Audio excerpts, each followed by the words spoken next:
Okay, let's get started, inshallah. Assalamu alaikum wa rahmatullah. Bismillah ar-Rahman ar-Rahim. Alhamdulillah. Wassalatu wassalamu ala Rasulillah wa ba'd. So today we're going to be covering the story of Prophet Ibrahim. And in his story comes the story of Prophet Ismail and Ishaq, as well as a mention of Yaqub. So Ibrahim is known in the Bible or in English as Abraham. And his son Ismail is known as Ishmael, and Ishaq is known as Isaac. There are 198 verses in the Quran which talks about their story, not counting the story of Yusuf, because Yaqub is mentioned in there as well.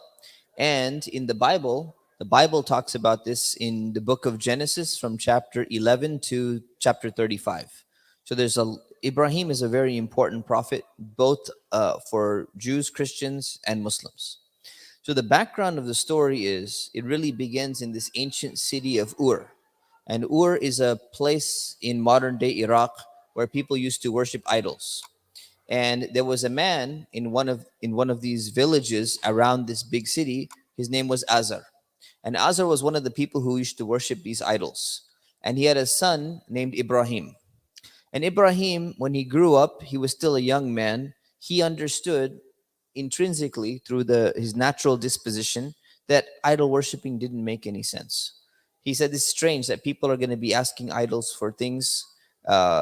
They go and they pray to them, and then they expect like the idols to be able to answer their prayers. And he knows that this doesn't make any sense. So the Quran specifically mentions that Ibrahim is a fatan. Fatan is a young man. They say that a young man is less than 16 years old. So when Prophet Ibrahim is actually challenging his people and challenging even his own father, he's a young man, 16 or younger. And the reason why that's significant is because oftentimes people look at kids as having an undeveloped intelligence. They say, oh, they're foolish, they don't know what they're doing, they're just rowdy teenagers and they don't know anything. But the reality is, Allah gave us this story in the Quran of Prophet Ibrahim, who is a young man who's very intelligent enough that Allah is validating that Ibrahim was right and his father was wrong, even though he was technically a teenager at the time, which is an important balance because sometimes we fall into one extreme or the other. One extreme is, teenagers oftentimes, they think they know everything. But the flip side is also true, that parents, when they grow up and they look at their teenagers, say, these teenagers, they don't know anything. And the reality is, Prophet Ibrahim is an example of, no, that's not the case. You don't measure the truth by somebody's age. You measure the truth by the truth. You measure the truth by what is right and what is wrong, what makes sense in the sight of Allah and what doesn't make sense. And that's the beauty of Islam. Islam doesn't believe in blind conformity. And we're going to see that a little bit more. So Ibrahim, as a young man, he started, questioning his own father. And this story is mentioned in the Quran. So he says, Ya abati, my dear father, why are you worshiping these idols? Like, this doesn't make any sense. And he starts giving, all of these questions. What's important is that when Ibrahim is questioning his father on something very important or wrong that he's doing, look at the language that he uses. He still says, Ya abati, my dear father. It's very important that even when you're right, regardless of your age, even when you're right about something and someone is completely wrong about something, you still address them with respect. And that's extremely important, because what happens is sometimes when you get very zealous and you get energized and you say, what you're doing is wrong, and you just go up there and you start yelling and screaming at the person, now is that number one, it's just not the right behavior. And number two, is that more conducive to them listening or not? It's not. So it really comes back down to the idea of when you want to correct somebody and you're trying to tell them that they're doing something wrong, like they're worshiping idols, or they're doing something that's harming them, they're drinking alcohol, they're smoking marijuana, they're watching pornography, whatever it is that they shouldn't be doing, how do you address them? You address them by getting your frustration out. This is what a lot of people do. What a lot of people do is when they see someone doing something wrong, the goal is not to get them to change. The goal primarily at that moment is to vent your frustration and your anger at the other person. And you're not thinking, hey, what's going to be the best way to address this so that the person is going to respond?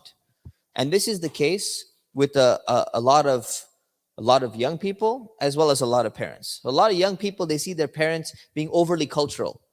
Someone, let's say, I get this all the time. Happens all the time. Somebody wants to get married. I just, like yesterday, someone wanted to get married, and they say, you know what? My parents don't approve of the family. They don't approve of the guy. Why don't they approve of the guy? Well, you're from Syria. He's from Palestine. Wrong country. Not going to happen no matter what. Over my dead body, it's going to happen. We're ready to boycott you. We're ready to fight till the death with you. Now, the thing is, maybe there's other reasons that they have, that something's wrong or whatever it is. But what happens is when the person knows that, hey, someone's being unreasonable, how do they address their parents when they're being unreasonable? They start lashing out and they start venting and they start going, you know what? This is not Islam and you guys are cultural and you guys are this. Now, is that the right way to do it? No. Is that more conducive to getting them to change? No. And the elders do the exact same thing in the opposite way too. You find that your children were doing something, you catch some, they left their window open on their computer and you looked at what the websites that they were on. You're like, what in the world? What were you doing on these websites? So then what do? You go and confront them and you just blast on them completely. Now, is that going to be the most conducive way to get them to stop? Usually not. So instead, we should always look at the goal of when you're calling someone and you know that they're doing something wrong. The goal should always be, you should do it with respect in a way that they're going to, accept that. And this is exactly what Prophet Ibrahim did when he's responding with, Ya abati, oh my dear father. He said, why do you do this? And then he doesn't just say you're wrong. He gives explanations. So he begins to tell his father and he begins to tell his people the explanation. He said, this doesn't make sense. Are these idols listening to you? When you call them, when you make dua to them, are they actually able to listen to you? He says, do these idols benefit you at all in any way? Can they even harm you in any way? So he starts reasoning with them. Now, not everybody works with reason, but there's a combination you're supposed to have. You're supposed to have a mix of emotion, Ya abati, my dear father, and you're supposed to have a mix of intellect, a rationality. When you address people, you have to have this balance because people are affected by both. People are swayed by both. So then, what was the response? His father's response was, he just got mad at him. Didn't want to listen. He was not interested in any of that. And Ibrahim responded, he says, don't you people understand what you're doing? Like, what's wrong with you guys? The response of the people was, we are going to follow our traditions. Our parents and their parents used to do this. So this is our culture. Our culture and our traditions say we're supposed to worship idols. Therefore, we're going to worship idols. So Ibrahim's response is, don't you people have any sense? What you and your ancestors are doing is wrong. So it doesn't make sense. So this idea of simply following culture blindly, even when it's wrong, even when it's harmful, is not something that's in Islam. It's something that is antithetical to the principles of Islam. And yet, when we talk about culture, like eating food, you like spicy food? That's your culture? Fine. Say, you know what? We would like you to eat spicy food because that's what we do. You want to wear a certain type of clothing that's in conformity, in line with the Sharia? That's fine. You can encourage that type of culture. But when you're pushing a culture that is against Islam, what does the Quran actually say about that? It says no. It says not at all. Just because you guys used to follow this tradition doesn't mean you're going to continue to follow it. So, for example, there are some communities where what they do is they demand a dowry from the woman's family to be given to the man. It's in Hindu culture and in several other cultures. Islam does not approve of that. Islam says it's the other way around. The dower should be from the man to the wife, not even to her family. Another common cultural thing is people, they say, hey, we want to prevent divorce from happening. So what we're going to do is we're going to put what's called a mahar, a dowry. There's going to be, right now, you pay this amount, and there's going to be mu'ajjal. All right, this mu'ajjal is going to be deferred dowry. We're going to make it $1 million. So that the guy can never ever pronounce divorce, because if he did, he's going to be in debt for $1 million. So basically what we've done, we've secured this. This is a culture. It's a culture in Afghanistan. It's a culture in Egypt. It's a culture in several other Arab countries, and has absolutely no basis in Sharia whatsoever. And in fact, it's contrary to Sharia. It's contrary to the principles. If you have a deferred dowry, you have to pay it either way. It's a loan. It's a debt that's due on you. So what happens is people come and they introduce certain aspects of their culture, and when the culture contradicts Islam, it should be rejected. When the culture is it's neutral. Islam doesn't care what kind of food you eat. You want spicy food, you want bland food, you want colored food, you want different colored clothing, no problem. So if it doesn't contradict, it's fine. If it contradicts, it's not going to be allowed.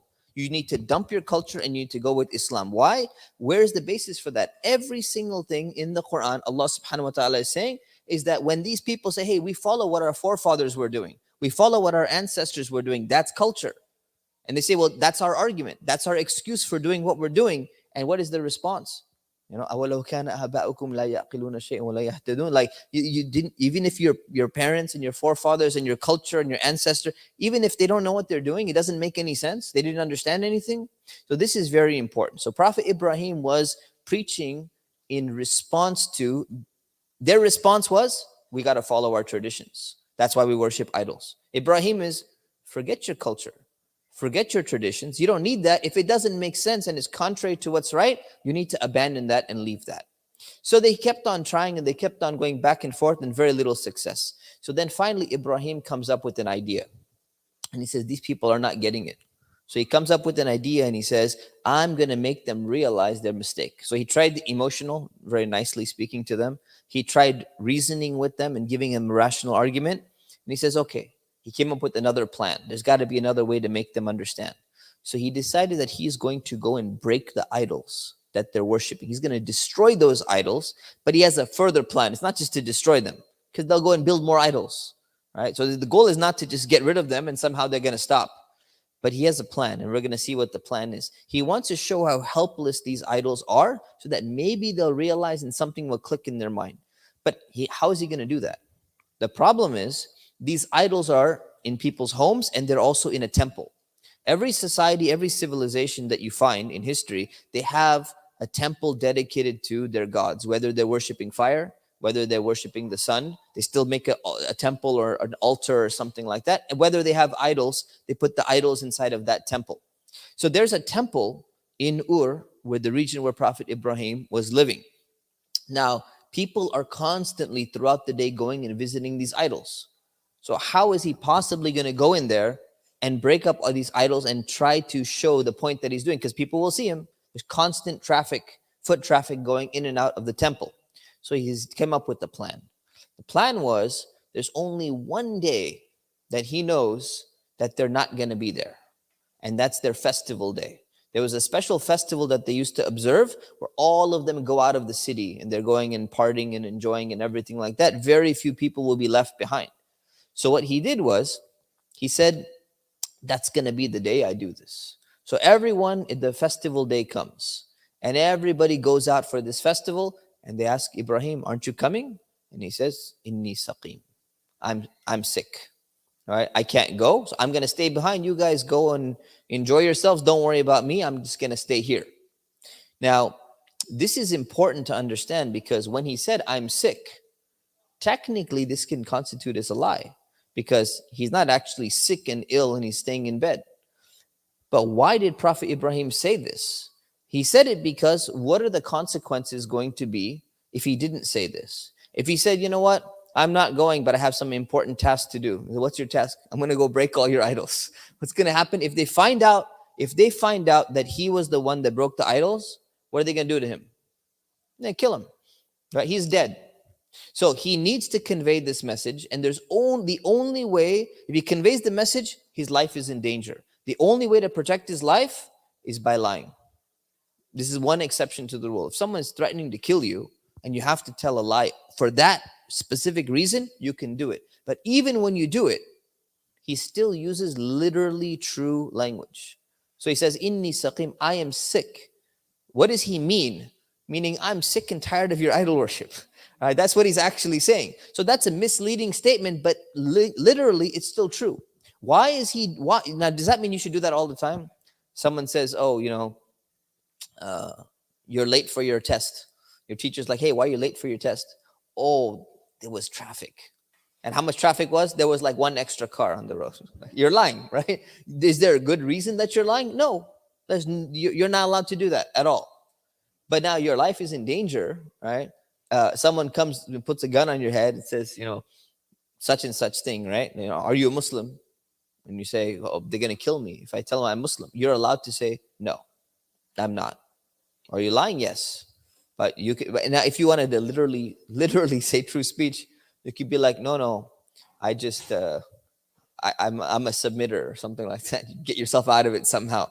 So the Prophet Muhammad sallallahu alaihi wasallam, he used to do the same thing in certain situations. So there was a situation where there was a battle, one of the battles that was taking place. They were going out and they were preparing their armies for a battle with the Quraysh. So you got the Muslims and you got the Quraysh from Mecca coming in. They're going to be attacking the Muslims.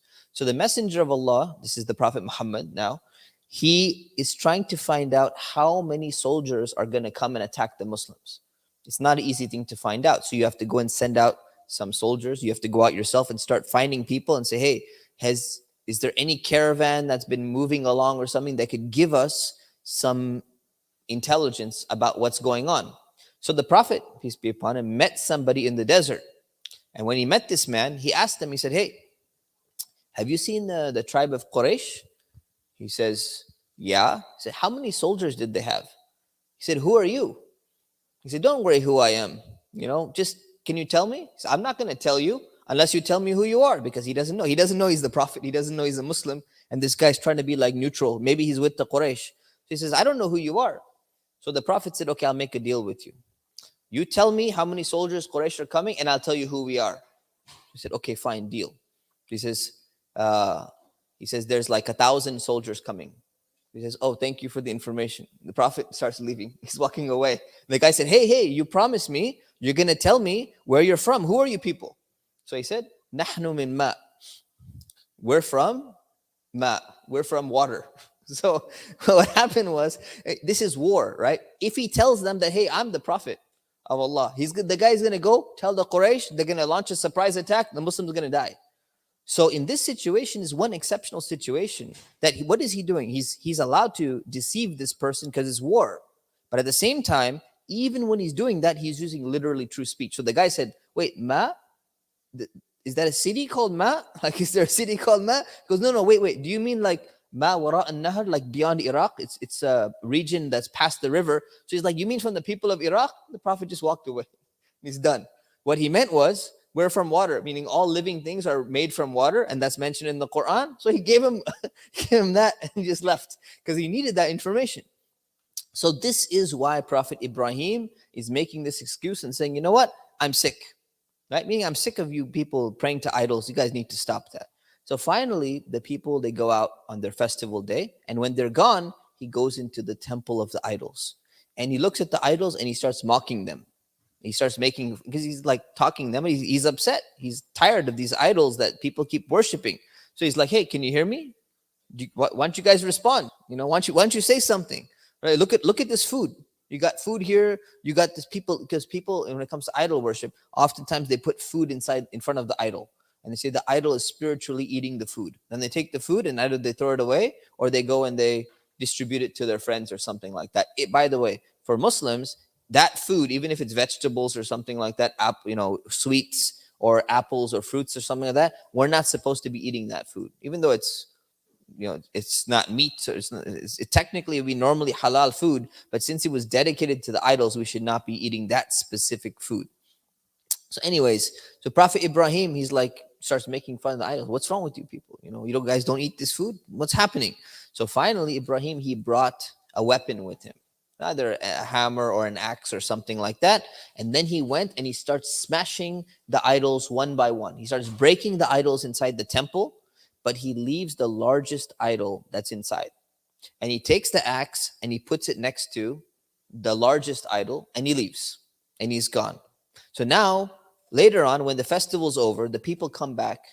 And the first thing they do when they come back, they go straight to the temple and say, hey, we're happy, we had a fun day. They go to the temple and they're going to go pray to their idols. When they walk in, they see all their idols have been smashed, broken into pieces, and there's only one left. And they're furious. Said somebody came, they said, who did this? Who did this to our gods? We got to find out who this person was, right? So somebody had mentioned, he says, you know what? There was a fatan who was mentioning these idols. There was a young man, I overheard him. He was talking about idols and we shouldn't worship idols or something. His name was Ibrahim. Let's go find him. Now, if you look at the wording very carefully, they said this was a man, this was a young man. His name was Ibrahim. What does that indicate to you? What does that tell you? It tells you Ibrahim is not a known person. He's not famous. No one really knows him. He's not anyone special in the city or the society at all. So he's just kind of like he's not important except when it comes to this specific thing that he was talking about. So someone heard that. So they go, they call Ibrahim and they say, hey, did you do this to our gods? So Ibrahim, now this was his plan. He said, you know what? Actually, this big one did it. This big idol over there, look, he's got the weapon there. He's the one that broke all of these idols, right? Why don't you ask them? Ask the idols, the ones that, ask their, maybe dying bodies or whatever. They'll tell you the truth. And he goes, if they can speak. So what happens now is for a moment, they start thinking, and they're like, they say, Ibrahim, they can't speak. This is ridiculous, So for a moment, like this is what happens. His plan worked for just a little bit. And the Quran mentions this. It says they started thinking about it for a moment, and then all of a sudden, their questioning and their shock switched over into anger. And this is what happens to a lot of people.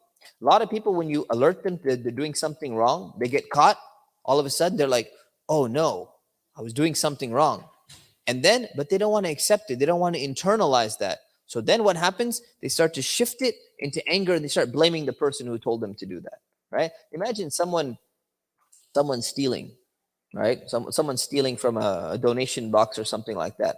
And while they're in the middle, they're like picking the lock and everything. Somebody walks in on them. They're like, what do you think you're doing? How could you be stealing from the donation box? And the person gets shocked and they start to feel remorse a little bit like this, just feeling a little bit bad. And, oh, I got caught. What was I doing? And then all of a sudden, they switch and they go, how dare you start accusing me? So now they want to start defending themselves. They start to take their aggression and their anger out on the other person. So for a moment, they were experiencing the reality of what they were doing. But then they don't want to accept it. So when you don't want to accept it, they start changing. So this is exactly what happened to these people. Now they get mad at Ibrahim. And they're like, you know what? They start going like, we're gonna take care of you. Like we're going to, punish you for what you've done. So what did they do? Now, one more thing before we move on. Why did Ibrahim do this specific thing, right? The thing is, he was already going to his father and telling him, hey, Dad, stop worshiping idols. He was going to some of his friends and people around and say, hey, guys, this doesn't make sense. Why are you worshiping idols? So why did Prophet Ibrahim do this specific move if it didn't even work? It worked for a moment, but then it didn't work. It's because a prophet's job is to try to collect and gather people, as many people as possible, for them to listen to the message. This is what Ibrahim did, because everyone's going to come, and when they're interrogating him, all the people came to assemble, and they're all listening to what Ibrahim has to say, and he's saying this in front of everyone. If you look at Prophet Musa, we're going to get to his story someday. Prophet Musa did the exact same thing. He could have gone door to door and talked to everyone, but what did he want to do? He wanted to challenge Fir'aun and these magicians, said, we're going to have a showdown. We're going to meet, and everyone's going to come and observe what's happening so he can deliver the message of Islam. What did the Prophet Muhammad, peace be upon him, do? He did the same thing. He climbed up one of the hills, and he made an announcement, Ya Sabaha, and he said, everyone listen to me, I have an emergency announcement. People came forward, they're all listening, full attention, and then he gives them the message of Islam. So this is exactly what Prophet Ibrahim is doing. He's giving this public call of the largest gathering he could possibly assemble. Right? This is the best he could possibly do. If he throws a banquet, says, "Hey, I'm giving out free food," he's not going to get this many people, right? And he can talk to them after they're done eating or something like that. So this is why he did it. So now people are upset. They gather together and they start discussing, and they say, "Hey, what should we do with this Ibrahim guy? We got to do something. He's humiliated our gods. Look at what he did. He destroyed them." They say, "You know what? We're gonna burn him, and we gotta avenge our God. This is vengeance. We have to get vengeance and revenge for our gods that he destroyed. So we're gonna burn him in a fire." So they lit this giant fire and they threw him in. Now, could Ibrahim have died? Of course he could have died. Can a prophet die? Of course a prophet can die. They're not invincible. They're not immune. Are there prophets that were killed? Yes, mentioned in the Quran very clearly. Some of the Bani Israel, the children of Israel, they killed some of their prophets. And Allah did not say, "Hey, we're going to make sure we protect every single prophet." No, some of them died. So Ibrahim, he could have died. But Allah protected him because his mission was not done. See, when your mission is done, you've done what you're supposed to do. Okay, your time is up. Go ahead. It doesn't matter how you die. Natural death, or you die in battle, or you get assassinated or something. It doesn't matter. But here, Allah protected Prophet Ibrahim because his mission was not done yet. He had another mission to continue. He's still young too. So what did Allah do? Allah told the fire, "Kuni bardan wa salaman ala Ibrahim." Be cool and peaceful for Ibrahim. So now the fire has a natural tendency to burn. And what happened? Allah comes and says, "Hey, fire, you're going to be cool. You're going to be comfortable." So Ibrahim's thrown into the fire and he's just chilling out. This is like air conditioning. He's enjoying. Everyone else is probably hot too. You know, if you stand around a big fire, you start sweating, right? You get hot. Imagine people are standing around, they're getting hot. He's just like chilling out. He's like, "This is nice. I'm enjoying this." So it's nice and cool for him, and he's enjoying. This was a miracle from Allah, and this was a miracle that was manifested for them. So this is his first miracle that he's showing. What was the first argument though? See, this is very important. The first argument that came was not a miracle. The first argument was a rational explanation of why you should not worship idols. And because miracles are not needed for people, miracles are there to seal the argument against people who are going to reject anyways. It's like, you know what? To show you how stubborn you are, how obstinate you are, we're going to send a miracle. And most of the people who believed in a prophet, they believed in the prophet before they manifested any miracles, right? They did not believe because of the miracle. And what happens is, you know, this is one scholar, his name is Allama Manzoor Nomani. He explains this. He says, people think that miracles are there to prove to people the truth of Islam. And he goes, no, we should have a different perspective. The real perspective is miracles are there to seal the argument against people who would not accept the rational explanation of Islam in the first place, right? And that's like a different way of thinking. It's important to understand that. So there's a miracle, and the people are shocked, and they can't understand what's going on. So now they leave him. Ibrahim, he goes and starts talking to his people. He continues preaching for a little while. So his people, not only did they worship idols, but the people also worshiped the stars. They were among the people. See, there's different types of idol worshipers. Some of them worship fire. Some of them worship statues. Some of them worship the stars. So some of them worship the stars, the sun, and the moon. So what happened is that Ibrahim wanted to explain them why this is wrong. So he explained why the idols, why you shouldn't worship them. You can see them, you can break them, you can put food in front of them. They can't even eat the food. They can't even defend themselves. Now he wants to respond to the other one. So the first star, he said, you know, I'm going to pretend. Again, he pretended to be sick one time. Now he's going to pretend. He said, you know what, guys? I'm convinced. I'm going to worship this star too. So after the sun sets, the first star that comes out, oftentimes they say it's Venus. Venus looks like a star. So what happens is sunset, the first star comes out, and he goes, "Wow, you guys are right. This is amazing. Forget these idols. This is my God. We should definitely worship. I'm with you guys. We should worship this." And then what happens is when Venus went away, when the star went away, he said, "Wait a minute, guys. Hey, it disappeared. It's not there anymore. I can't worship that. That doesn't make sense." So he's making this public declaration to the people who are worshiping the stars, and he's kind of mocking them. He's making fun of them, saying, "Oh, it's gone. It's gone away." And then afterwards, the moon came. And when the moon came, he said, "You know what? This moon is bigger than the star. I mean, look how bright it is. You guys were right, actually. Forget the star. This is my God. I should worship the moon." And then afterwards, when the moon set, he said, "No, this doesn't make sense. I changed my mind. I thought this should be my new religion, but guys, I'm sorry, I'm not with you guys."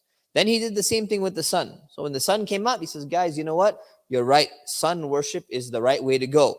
And he's like, "I'm going to do that." And then when the sun set, he goes, "You know what? Actually, the sun is gone. It gets smaller. It goes away." He says, "This doesn't make sense. None of these things," he says, "My Lord is only Allah." He's basically preaching to people why you should not worship the sun, the stars, and the moon. What happened though, this is an important point. What happened is some Muslims, including some Muslim scholars, they misunderstood this story of Prophet Ibrahim. And they thought that Prophet Ibrahim is searching for the truth. And he's young and he's going around and he's like, you know what? He starts questioning. And he says, "I'm trying to figure out what the truth is." So they say Ibrahim was a truth seeker. He tried to say, "Hey, maybe I should worship this." And then he left it. And he worshiped this, where's left it. So some people, they go and they switch from one religion to another. They try out Buddhism, and then they try out Confucianism, and they try out Hinduism, they try out Judaism and all that stuff. And then they say, "You know what? I'm a truth seeker. I'm trying to get to the thing," just like Prophet Ibrahim was a truth seeker. There's a problem with this view. Imam Ibn Kathir, he rejects this completely. And he says this is a mistaken notion that even some scholars of tafsir, they put it in their books, but they did not reflect on it properly. It's not the strongest opinion for a few reasons. Number one is that if you look at the order of the verses and you look at the order of the story, he was already preaching against idol worship.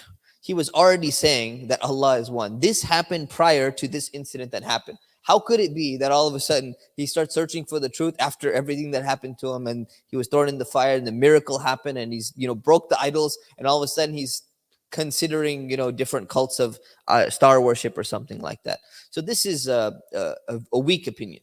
This is one of the weak opinions. Yet still some people, they like this idea of like a truth seeker. So they're like, let's make Ibrahim that truth seeker who's going around. There's many other truth seekers. Salman al-Farisi is a great truth seeker. If you want to know his story, he's a fantastic example of one. There's many other people, but the prophets don't need to be in that category, right? You have Zayd, forgot his name, the rest of his name, but Zayd, before Islam, he was one of those people who's going and searching for different religions. The Prophet, peace be upon him, said he's one of the Hanifiya. He's one of the people on the original religion, and he's going to be in paradise because he was not worshiping idols, but the religion of Islam was not there. He looked into Christianity, he looked into other religions, and he says, he thought about them, he considered them, but he couldn't do it. So anyways, we should keep that in mind and realize that we should know the correct interpretation of that story of Ibrahim. So then what happened is there's a powerful king. His name is Nimrud or Nimrod of Babylon. He's in the city of Babel. And he ruled this city. He's very powerful, tyrannical king in history, well known. And people used to come and he would make them bow down in front of him. So he heard about this Ibrahim guy. And he said, hey, this guy's not going to bow down to any idol. He doesn't bow down to anyone else. He says, you know what? Bring this guy over here. I'm gonna put this guy in his place. And the people complained about him too. He said, let the king deal with him. So the king, Nimrud, calls him. And he said, hey, Ibrahim, you know what? You're not bowing down to me? Who do you worship, right? Who do you bow down to? Who's your Lord? So Ibrahim responded. He said, my Lord is Allah. So Nimrud is like, who is Allah, right? Obviously, he didn't use the word Allah exactly because he's not speaking Arabic, but he's using a word in his language that is very similar and close to Allah. Now, they don't they're not familiar with this language. So they said, what is this language? Or who are you referring, even if they knew the word, say, who are you referring to specifically? Like, what do you mean? So Ibrahim says, rather than, see, when you want to define who Allah is, you define someone through their attributes and their characteristics. This is, the whole Quran is explaining who Allah is. Qul huwa Allahu ahad. Say He is Allah, the one, Allahu samad, right? Allah the unique, the, all of that. So you always describe people through their attributes, what they are and what they're not. So Ibrahim says, hey, let me think, how can I explain to this guy the right attributes?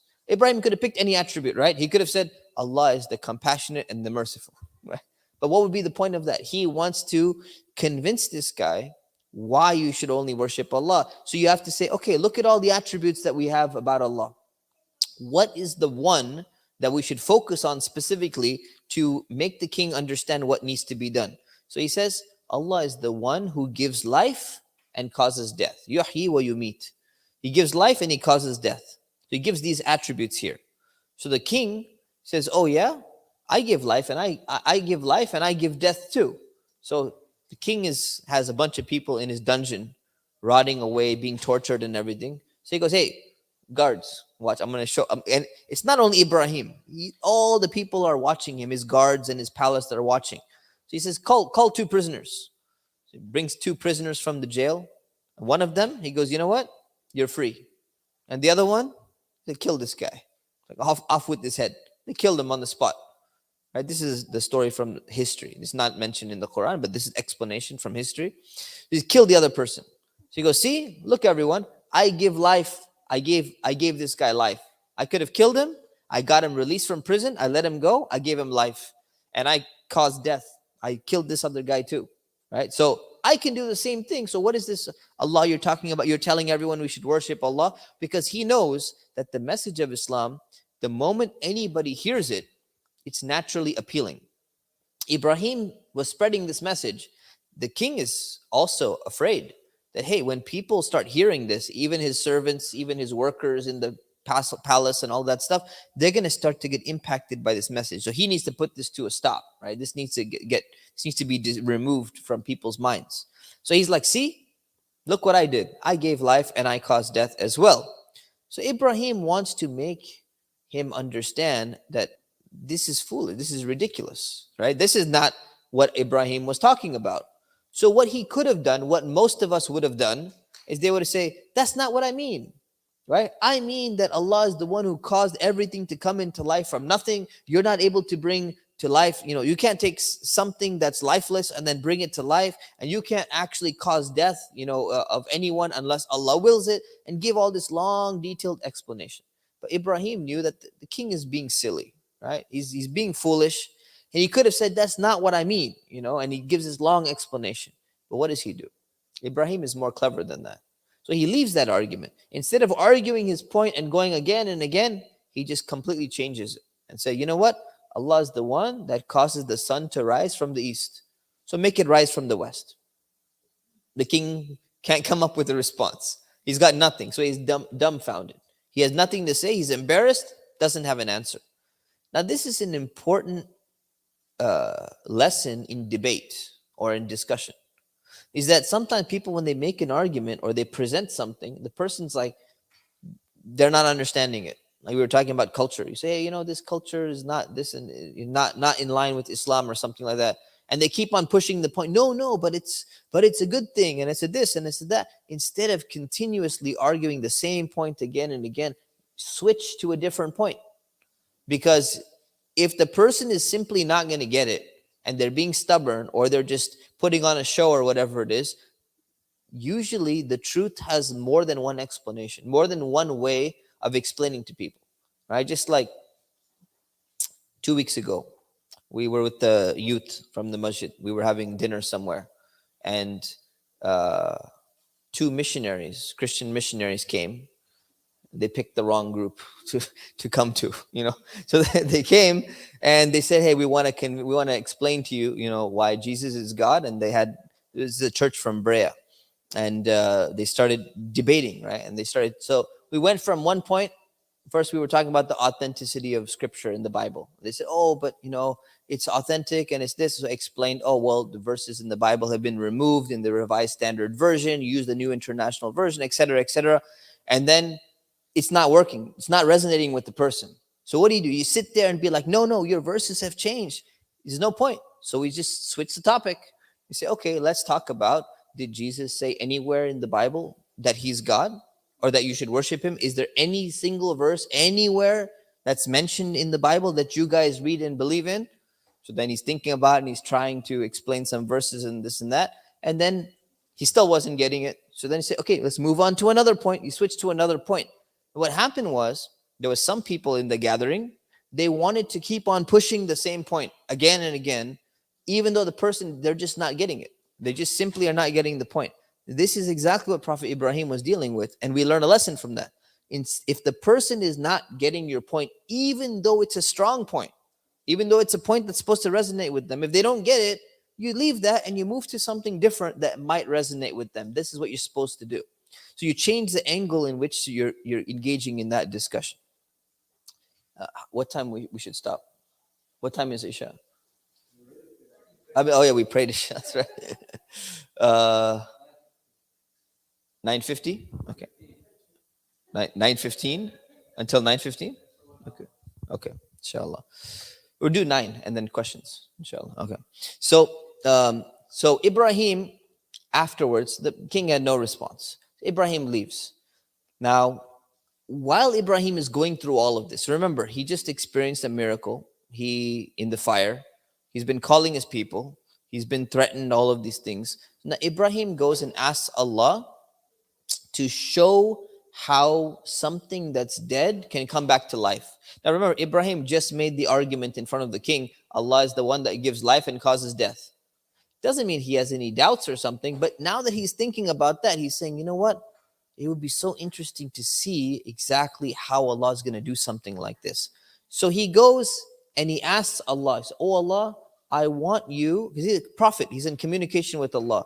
I want you to show me كيف تحيي الموتى. How are you going to bring something dead back to life?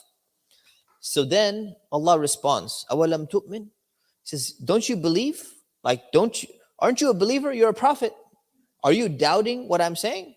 He says, no. He says, وَلَكِنْ لِيَطْمَئِنَّ قَلْبِي. Just to bring peace and contentment in my heart. And what he means by that is to bring yaqeen into my heart. Now, yaqeen means certainty. And what he meant was that Prophet Ibrahim, of course he believes, right? He's in direct communication with Allah. He's putting his life on the line while preaching the message of Islam. But what he's asking for a different level of certainty that the average person can never achieve. Nobody can ever achieve. There's what's called, as the scholars say, they say there's ilmul yaqeen and there's aynul yaqeen. Ilmul yaqeen is the knowledge, certain knowledge. Ainul yaqeen means like you are experiential knowledge. You have empirical knowledge where you can actually witness something. Now, normally, no one's supposed to have this because then your test in life is over. So Ibrahim is asking for a miracle specifically for himself. He's saying, you know, Allah, can you just give me this sign? You know that I already believe, but can you give me this one blessing that I'm asking for? So Allah says, okay, fine. We're going to give it to you. So here's what you need to do. You need to take 4 birds and you need to train them that they're going to come back to you. Training a bird probably doesn't take that long. So if you train a bird properly, you call it from far away, you whistle or whatever it is, it'll come and fly right back to you, back to its owner. Right? So in the past, they used to use messenger birds and things like that. So he says, train 4 birds. Ibrahim goes and he trains 4 birds. They recognize him. They recognize his call. They recognize who he is. When he calls them, they come to him. So he says, now you're going to sacrifice and slaughter these 4 birds and you're going to mix them up, right? And then you're going to take part of them and you're going to put them on different hills. And then you're going to go and you're going to call all of them. So Ibrahim did that. He did exactly what Allah said. And they came rushing back to him in full form. They were brought back to life and they came. Now, did Ibrahim experience exactly how they came back to life? Because that's kind of what he was asking, like, how are you going to do this? Allah says, I'm going to show you that I can do it, but he's not going to have like this transformational thing that you see in CGI graphics movies and stuff like that. The cells come back together and they reformulate some kind of X-Men type of thing. Not something like that. And Ibrahim didn't, Ibrahim just wanted to see, I want to see that for myself. I want to witness a miracle like that. So these birds came right back to him, and he knows for sure these are exactly the same birds that he had trained. Otherwise, no random birds are just going to come back. So this was a blessing that Prophet Ibrahim was asking for. And this is important because when we talk about doubt and certainty today, because somebody's asking for a higher level of belief, they say, oh, you know what? See, my iman is weak. I feel like my faith is not very strong. If you feel like your faith is not very strong, that doesn't mean that you disbelieve. It doesn't mean that you're having legitimate doubts that are going to impair you from like getting closer to Allah or being a practicing Muslim. There's two types of doubts. There's a productive doubt where you're trying to question something and you're saying, I want to know the wisdom behind why Allah does this. Why did Allah have to prohibit pork? I don't understand it. Pigs are, I don't know. Pigs, they seem okay to me or whatever it is, right? So I don't understand why it is. That's someone saying, hey, I want to simply understand why something is. Not that I'm doubting that it's that way, but I want to understand it.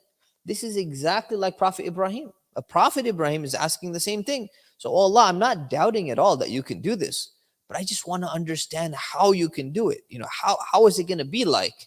So asking a question like that or desiring something like that, you may or may not get it. You may or may not understand it, but it's not intrinsically a problem. It's not intrinsically a wrong thing to do.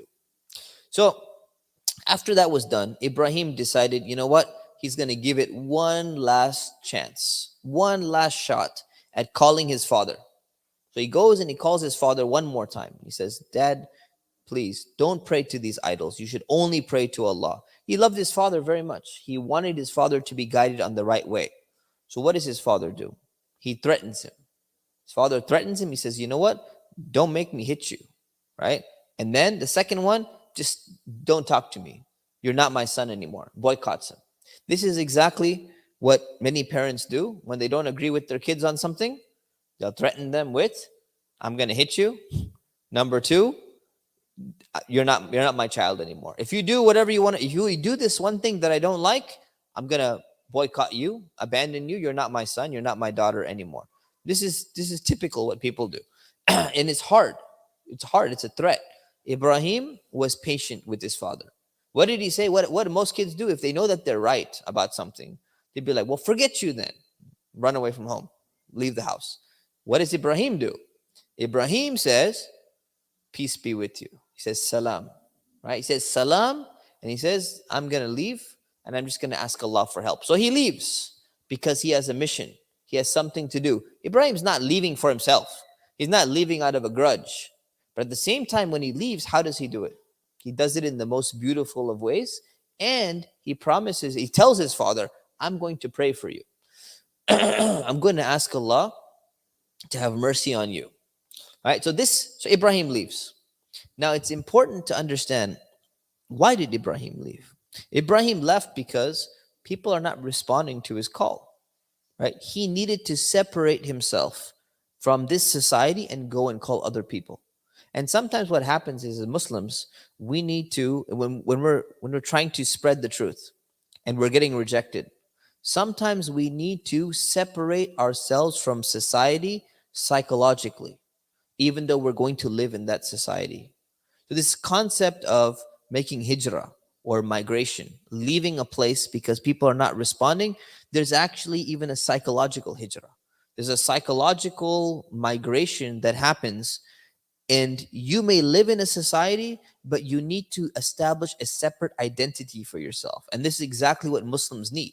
Muslims should not simply be Americans who mix in and blend into the melting pot of America. They lose all their core values and their identity, and now American becomes their primary identity.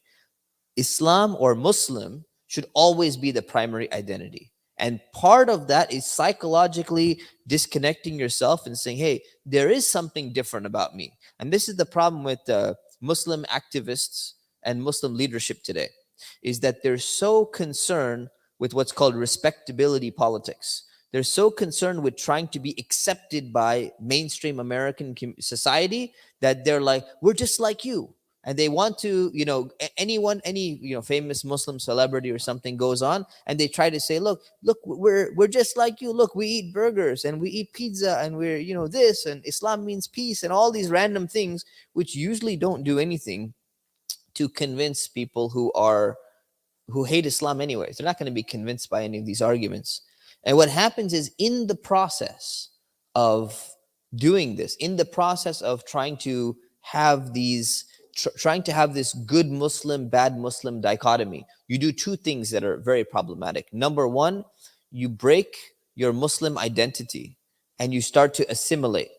And number two, you establish the good Muslim, bad Muslim dichotomy, which is basically like, we are Americanized Muslims and we are the good Muslims. And all these other Muslims, they're backwards and they're this and they're not as good as us. But because we're American, you may not like Islam, but you know why you don't like Islam? Because you don't like all what these other Muslims. But we're the exceptional ones, right? And the problem is, this is exactly what the African American community tried to do. Right? They tried to do the same thing. They say, you know what? If we get educated and we start dressing a certain way, we start speaking a certain way, then people are going to respect us. And that experiment failed. There's a recent TED Talk that was given by professor of anthropology. Forgot her name, but it's called the good Muslim, bad Muslim dichotomy and respectability politics. I put it on my website, mustafaumar.com, under videos. It's a really good. I suggest you watch it if you get a chance. But this is exactly what Ibrahim is doing. When he's leaving, we also have to understand there needs to be a psychological distancing, and we should not be afraid to be different from society. In fact, the Prophet ﷺ, Prophet Muhammad, peace be upon him, he said that tuba lil ghuraba, like good news to the ghuraba, good news to the people who are the strangers. Right? Because sometimes you feel out of place and you're like, oh, people are looking at me. They're looking at me like I'm strange or something like that. Great. There's nothing wrong with it. That's fantastic. What's wrong with that? If you're strange in a bad way, then that would be problematic. But if you're strange in a good way, what's wrong with that? So sisters wearing hijab and someone who's in a bikini, half naked, is looking at the sisters. What, are you covering your hair? It's weird. Actually, it's a great thing, because there's the concept of modesty, right? Someone is praying to Allah and someone's staring at them and they're like, this is strange. You're bowing down and praying, and what is this? This is weird, right? Today, people, when you explain, we give an Islam 101 session to people, say Muslims are not allowed to engage in a relationship outside of marriage, prior to marriage. People are really shocked. They just can't imagine it, because they're like, well, wait a minute. Let's take a look at this for a moment. Do Christians today do that? Yes. Do Jews do that? Yes. Do Mormons do that? Yes. Do everyone? It's pretty much we're like the last people standing when it comes to some things, right? There's like nobody left, right? This was the norm 50 years ago, and now like everyone else is changing their religion, liberalizing everything, modifying their values. And now, because they're changing and they expect Islam to change along with them, we seem to be like the strangers, right? Like something is weird about you guys. But the reality is, the few people who have sense, they're looking at some people who have sense. They come to me and they come to other Muslim, leaders, and they say, you know what? We respect you guys very much, because our own people in our religion, they've changed their religion so much. They change it every decade or so. You guys stuck to your values. You guys are the only one who actually stand for something, and we respect that, because everyone else is you just keep changing things as you go along. So we should not be afraid of being different. And in order to do that, you have what's called a psychological migration, or psychological separation of identity. Even though you live among people and you're nice to them and everything, you should have a strong Muslim identity internally. The last part is, Ibrahim, when he left, he prayed for his father.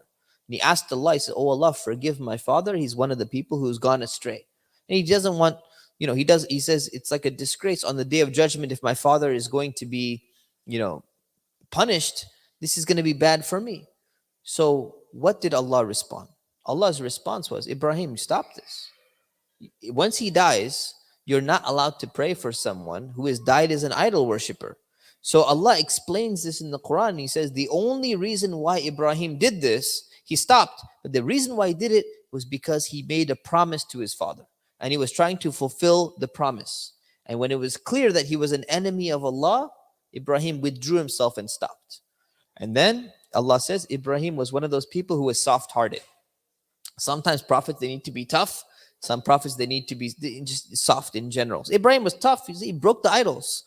At the same time, Allah says he was so soft-hearted. He was really cared so much about his father, despite the fact that he's not willing to give up his idol worship at all. So we'll leave it at here. And the next part of the story, inshallah, next time we do it, it's going to be when he goes to Mecca. Okay? So I'll take it questions, inshallah, a few questions, and then we'll conclude. Any questions?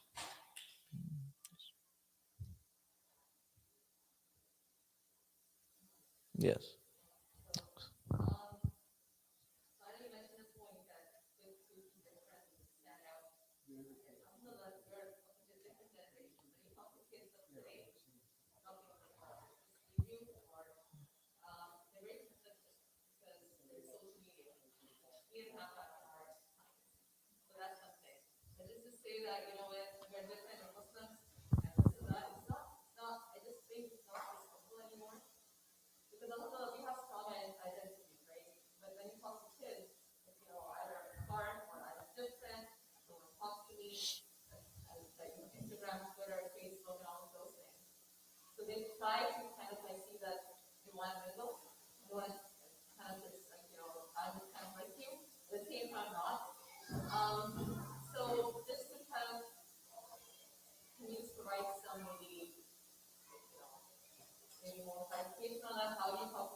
Hmm. So the question is, how do you establish a strong, separate Muslim identity in young people today, in kids today specifically? Well, there's a few things, right? Number one is to have them in a circle of other Muslims who have a strong Muslim identity already. That's number one. Number two is to have a really strong Islamic education. So the thing is, when they have role models, when their role models are going to be the Sahaba and the companions and the prophets and scholars and great, examples of Muslim figures, they're going to have a stronger Islamic identity. If their role models are LeBron James and actors and actresses and pop stars and rock stars and everything like that, they're not going to be able to establish, no matter what you do, they're going to have this split identity. So what happens is you have to have an Islamic upbringing, you have to have an education, and you have to have a socialization into an Islamic circle. Now, when it comes to young kids in particular, it's going to be challenging because they they cannot consciously develop the identity it's themselves, right? They're going to basically be relying on their parents and their friends and whatever other influences that are there. So that's the parents' responsibility. Once they get elder, though, once they make a conscious decision that, hey, I believe Islam is the truth and I believe Islam is the right religion, it's a lot easier for them to establish that identity by reflecting on what does it mean. When you reflect on the hadith, when you reflect on the concept of an ummah, when you reflect on all of these things, it you can develop that identity yourself even if you didn't have it. Because you see a lot of people started practicing Islam in their late teens and they had no Islamic identity whatsoever. And they consciously developed that Islamic identity because they realized the value of it, and then they wanted to do it and they did it, right? So that's some ways. Another way is that we have to have certain influences. When we say Islamic influences, we need to have good alternatives, right? So if your kids are gonna watch um, Game of Thrones versus if they're gonna watch the Turkish shows like Ertugrul and what is this, Seljuk, and these shows, you see that children who are watching one set of shows, no Islamic identity, and all of a sudden they switch to the other show, and you're like, no Islamic class, no Quran, no extra prayer, no Muslim friends, and all of a sudden they developed Islamic identity. Why? Because your identity is shaped by the inputs that you have coming in. And if your inputs are going to be Islamic based, you're going to find a change, radical change. I mean, I keep saying this. I can't tell you the difference. You see a difference between kids who watch these Islamic shows and kids who watch these Hollywood shows. There's like a whole different way of thinking. One of them has this love for Islam. They have a izzah and honor, like for being a Muslim, and the other one has nothing. You say, how did it happen? Because that influences you on a massive level. So that influence can come from parents, the influence can come from friends, and and if you can't have these strong, the influence can come from media. And if the media is actually shapes your character, shapes your behavior, it's going to establish an Islamic identity naturally, automatically.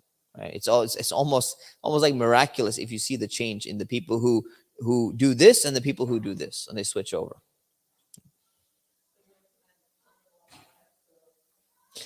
I recommend children who are watching a bunch of movies, right? Who are already they're watching Mandalorian and Star Wars and all of these things, switch them over to this other form of entertainment. If they're not watching any of that stuff, then don't get them started. Right? It's better they don't have any of that stuff. That's my view. It's better they don't have this at all. But if they're already going to be watching this, substitute it with this, and you see a massive change in them automatically. No other questions. Okay, we'll leave it at that. We'll see you next time, inshallah. Subhanakallahumma wa bihamdik. Nastaghfirukallah wa natubu ilayk. Assalamu alaikum wa rahmatullahi wa barakatuh.